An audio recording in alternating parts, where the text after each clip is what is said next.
Tu vas me faire tatouer le crâne? Ah, j'étais fatigué de me peinturer la calvitie.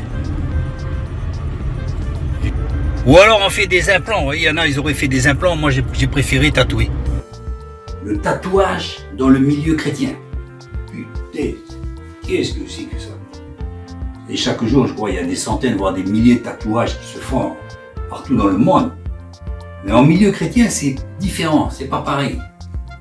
Ça interpelle, ça peut même choquer. Eh ben, comment ça m'est venu, je vais vous le dire.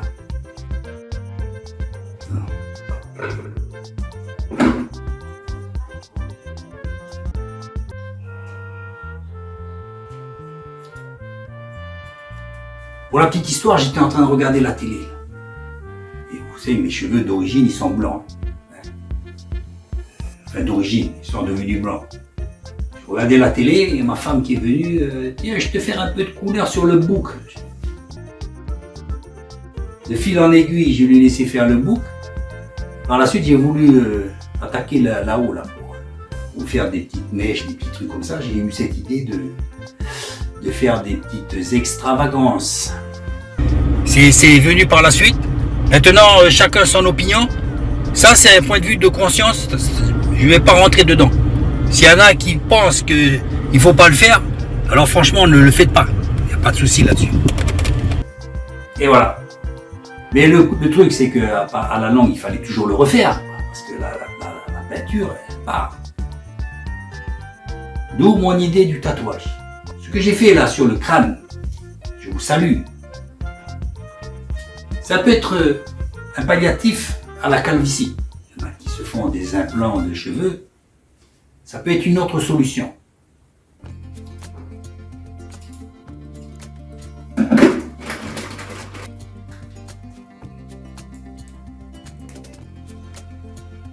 Contre le visage pour moi c'est tabou, c'est interdit. Ça, le visage c'est le reflet de la gloire de Dieu. C'est un reflet de l'image de Dieu. Donc on ne touche pas. Mais sur le crâne, c'est pour remplacer les cheveux. Donc voilà, c'est tout. On peut se tatouer ou se faire des implants et puis voilà, c'est à peu près pareil. Bon, nous avons tous une conscience différente.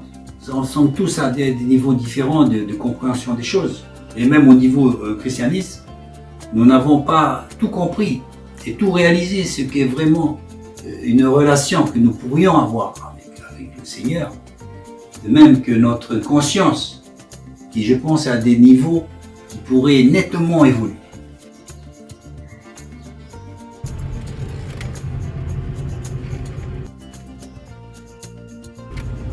Ouais, allez, on y va les gars. Je vous cache pas que j'appréhende parce que c'est le crâne. Le crâne, ça saigne. Il y a un tatoueur qui m'a refusé. Il m'a dit non, je le fais plus parce que ça pisse du sang, quoi. Et il le faisait plus. Il le faisait plus. J'ai quand même vu voir l'impact, la réaction des gens, ça commence à déclencher des comportements révélateurs pour moi.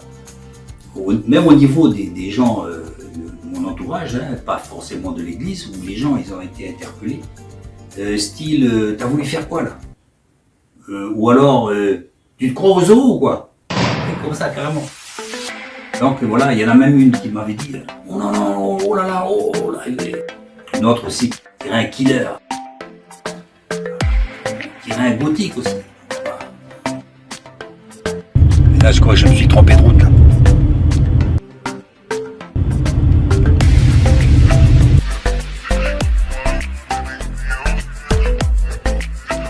Je tenais à faire une dernière photo là de mon crâne. Mais bon, ça je passe dessus, j'ai passé dessus. Hors de question pour moi de faire de l'opposition et puis de rentrer dedans et puis de dire ton merde. Non, les gens ont le droit d'avoir leur opinion. Moi ça me flatte parce que justement ça révèle que la personne elle arrive à me dire des choses. Ça c'est bien, moi j'aime bien que les gens ils sont francs. Parce qu'il qu'il y a des personnes, ils en passent pas moins, mais ils vont jamais vous le dire. Et d'ailleurs, c'est une qualité d'amitié pour moi. C'est un honneur pour moi d'avoir ce genre de réaction. Soit dit en passant, que les gens ne soient d'accord ou pas d'accord, je m'en contrefous. C'est comme l'eau sur les plumes de canard. Pourquoi? Parce que j'ai mûrement réfléchi le projet. Parce que ça, là, je le referai plus. Ça, je fais le deuil.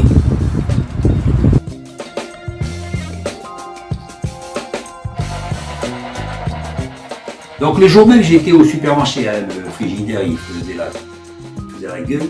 Donc on a été au supermarché, je vous dis pas la réaction. Il y en a qui changeaient de rayon, je me regardais. Je le voyais, bon, ils ne vont pas me le dire. Et d'autres qui attendaient que j'ai le regard tourné, je suppose, pour faire des selfies. Donc j'ai fait exprès de ne pas les regarder, pour les laisser faire. Moi je suis un homme de l'image.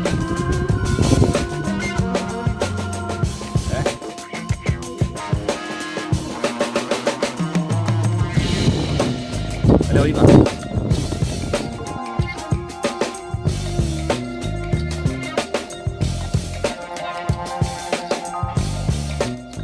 Mais pour dire que chacun de nous éduque l'autre. On s'éduque tous les uns avec les autres. Parce que quand je les regardais, je vois, on sent quand le regard se pose sur soi. Donc je les regarde et ils détournent le regard. Il ne fallait pas. Je leur ai dit bonjour. Tehina. Voilà, là il ne faut pas oublier le grand frère. Voilà, c'est la moitié du projet là.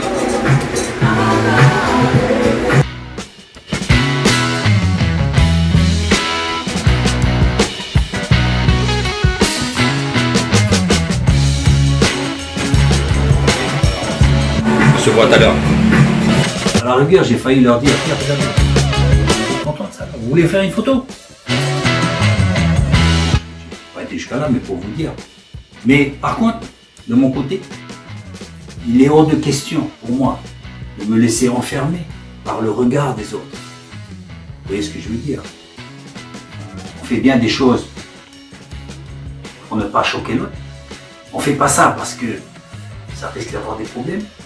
Ça, je ne sais pas pourquoi, mais on ne le fait pas, donc je ne le fais pas. Mais finalement, quand vous regardez bien, vous avez été enfermé, conditionné, bridé et dirigé dans une direction, la direction du monsieur normal.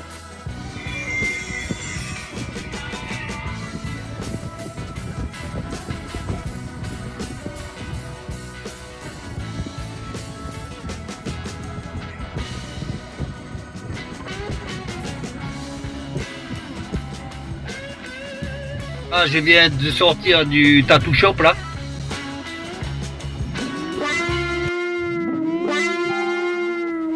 Ah, ça a été une bonne expérience. J'ai même des copains, des gens que je fréquentais régulièrement. Bon, on n'était pas des grands amis, mais on se parlait quand on se voyait. Parce que là, visiblement, dès qu'ils me voyaient, ils tournaient le dos. Ils ne voulaient pas me parler. C'est sûr que ce que je suis devenu n'est plus la même personne qu'ils ont connue. Je suis quelqu'un d'étranger maintenant. Je sais pas, j'essaie de réaliser ce qu'ils veulent, de me mettre à leur place. Je trouve ça un peu nul, mais bon. Les amis, vous savez, on en trouve tous les jours. C'est dommage quand même, mais je prie pour eux. Il faut du temps au temps. Mais je suis heureux de cette expérience et ça a été révélateur et ça m'a fait voir d'autres horizons. Nous sommes des créatures libres. Nous avons la chance de vivre dans cette partie du monde, l'Occident, où nous pouvons faire tant de choses. Mais le lendemain, et le dimanche, donc j'étais à l'église. Et quelle ne fut pas ma bonne surprise de voir un frère, un ancien, qui était vraiment enthousiaste. J'étais content, c'était bien. Ah, j'étais assez interpellé moi-même, on est tous surpris. Ça m'a fait plaisir. Chez Tehina. Voilà. Il est 16h là, à peu près. Bon, on a fini à peu près vers les 4h, moins de 4h. On a commencé vers les 1h30. Dans ce milieu, on peut rencontrer toutes sortes de choses bizarres. Entre parenthèses, pour vous dire, on est un tatoueur à qui on a demandé, une femme en l'occurrence, de lui faire un papillon sur le sexe. Ben, il a accepté. Ça interpelle. Et c'est là qu'on en revient avec la conscience que chacun pourra avoir. Et qu'on ne pourra pas systématiquement juger. Pourquoi? Le docteur, quand il vous opère, par exemple, du sexe, des testicules, il regarde vos parties génitales, vos parties intimes. Et c'est de manière chirurgicale. Pour pouvoir vous opérer, vous offrir la santé.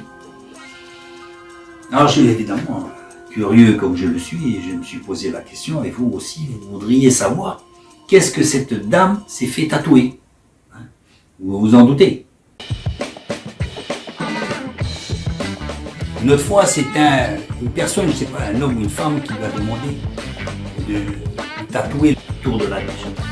Waouh! Là, il a refusé. Vous voyez, c'est là qu'on voit les stades et les niveaux de la conscience. Les mecs qui sont capables de venir dans des tattoo shops là, pour se faire tatouer l'anus.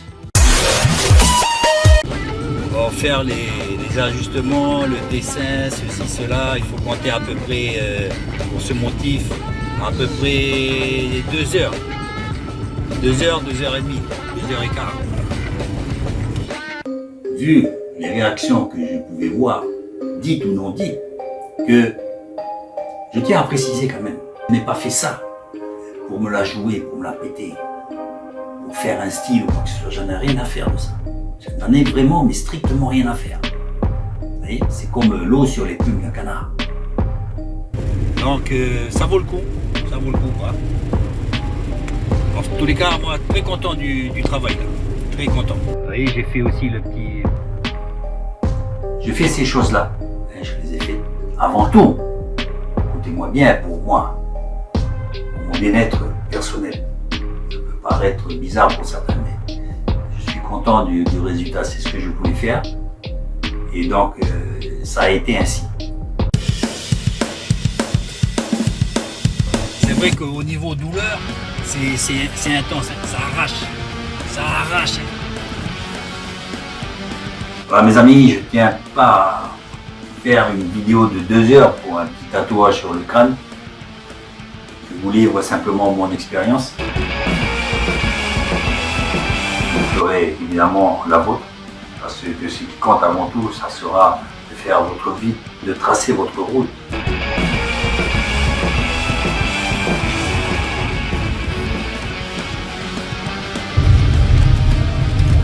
Mais la douleur, ben, voilà, vous pouvez pas y couper. La douleur, j'ai fait déjà des tatouages, mais là, je m'accrochais, quoi.